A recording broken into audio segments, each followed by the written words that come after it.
Goddag, Boris, og velkommen til. Jo, tak, Frank. Du skal sidde i stolen her. Tak skal du have. Så tager jeg mig.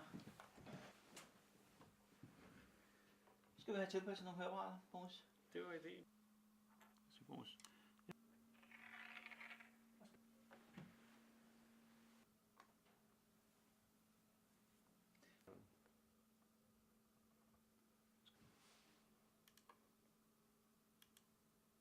Så nu er de på. Godt, Boris. Ja. Jeg skal have sat apparaterne på. Okay.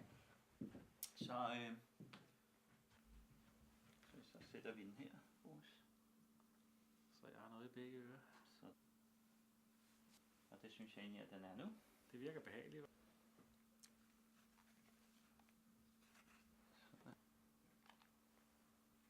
Så får du sådan her på.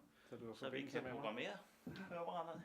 Det justeres og ændres eventuelt for, at det bliver endnu mere optimalt. Jamen, og Boris, hvis jeg nu forklarer dig en lille smule, hvad der sker deroppe, så kan man så sige, at felterne, de røde og de blå, de angiver dit højre og venstre øre. Ja.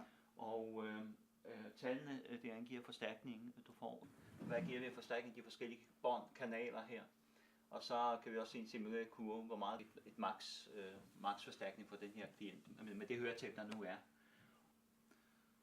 Ja, og det er i hvert fald plejer at være et rigtig godt udgangspunkt.